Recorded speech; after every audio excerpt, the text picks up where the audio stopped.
Hello mga ka-Antrip, good evening po sa ating lahat. Welcome back again to our channel. So pag-uusapan po natin ulit ang tungkol po sa bolts and nuts and related items po kung ikaw nagsisimula ng bolts and nuts business. So hindi lang ito po plain bolts and nuts. At bago po tayo magpatuloy, kung bago ka sa ating channel, please subscribe naman po ang ating channel at pakiclick po ng notification bell para ma-notify ka tuwing may mga in-upload po tayong bagong video. At shout out po sa Pedal R Motorcycle Parts sa Mabentang, Quezon, Bukidnon, at kay The Cartin Carrier. Yan, ang sabi niya po dito ay kasi plano niya mag bolts and nuts business. Pero ang na-comment niya ay madugo pala ang startup amount. O yun ma'am. Kasi po, kagaya po nung nabanggit ko po dun sa vlog na ang bolts and nuts po, hindi lang po siya basta bolts and nuts. Napaka-klase po, napakarami po ng mga bolts and nuts and related po. Katulad po nito, mayroon tayong tinatawag na mga flange nut. Ang flange nut is yung ganito. Yung malapad yung kanyang ulo, yung para may kasama na siyang washer. At meron tayong tinatawag na mga ordinary nut. Sa nut naman, mayroon tayong mga tinatawag na fine thread, mayroon tayong rough thread, at mayroon tayong sa rough thread, mayroon tayong high tensile, mayroon tayong stainless, at mayroon tayong ordinary. Same din doon sa fine thread na mayroon tayong fine thread na ordinary at mayroon tayong fine thread na stainless. So napakarami ng saklaw niya, ano, kaya medyo medyo marami kang kailangang paghandaan dito sa ating bolts and nuts business. So pagdating naman sa mga lock washer. So lock washer, iba-iba din ang sukat niyan. Start ka may 5mm, may 6mm, may 8mm, may 10mm, 12mm. So, iba-iba ang sukat niyan. Maliban dyan sa lock washer, meron tayong mga tinatawag na flat washer na iba-iba din ang sukat. Napakarami ng sukat hanggang sa magkaroon ka ng mga ganito lalaking sukat. So, sa nut, ganun din. Hanggang sa uno, ganito kalalaki. Hanggang sa ganito kalalaki. Mga pang ano ito, mga pang side wheel na, mga pang sidecar. So, mayroon niyang stainless, may ordinary, may high tensile. So, ito yung pinakita ko dito na part, ordinary.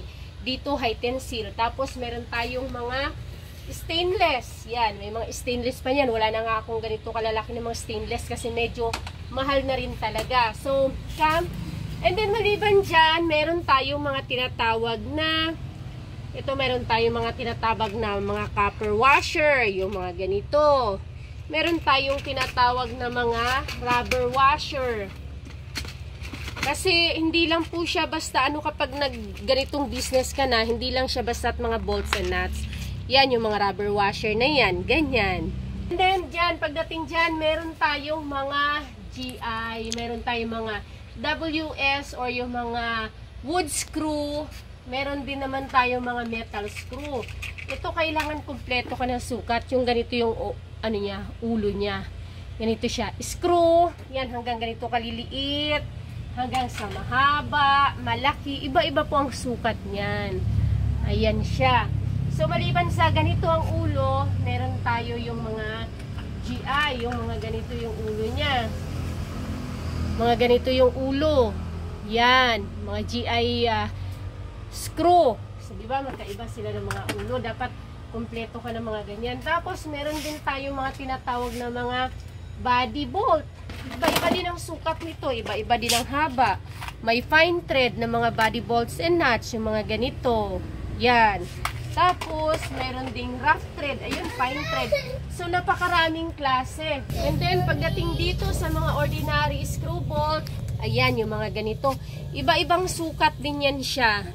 Ayan, iba-ibang sukat yung mga ganyan. Nagsimula yan, meron tayong mga 3mm. Yung mga ganito kaliliit. Yan, ganyan kaliliit. Hanggang sa 4mm, hanggang mag 6mm. Meron tayong mga tinatawag na mga Allen bolt. Tawag na Allen bolt yung mga ganito. Iba-iba din ang sukat niyan. Ito ordinary, mayroon ding heavy duty. So, pag heavy duty siya, mas mahal pa siya. Yung ganito yung kanyang ulo. Ayan. So, iba-iba po yan siya. ang ano niyan, ang haba, iba-iba rin at iba-ibang sukat. May 6mm, may 8mm, may 10mm, may 12mm. So, yung plunge bolt naman na tinatawag is yung mga ganito naman siya. Yung hindi siya ordinary. Ordinary yung thread niya, pero plunge bolt siya. Yung malapad yung ulo. Hindi siya yung ordinary lang dito na hexagon na wala siyang parang washer. So, ganun po siya. Meron pa tayong mga tinatawag na, ayan, yung mga bolt na mga ganito. 6mm, pero 8 ang ulo. 8mm ang tools niya. Meron din namang iba-iba din ang sukat niyan. So, napakarami niya. Pagdating sa nut, meron tayong mga tinatawag na mga cap nut. Yung mga ganitong klaseng nut. Yan. Yan. Iba-ibang sukat din po niyan. Kaya talagang madugo po talaga siya. And then, pagdating naman dito mga ka-antrep, simula yan sa ganito kaiikli. Yan. Hanggang sa pahaba ng pahaba. Tapos, iba-ibang sukat. Mga ganito na siya kahahaba. Yan.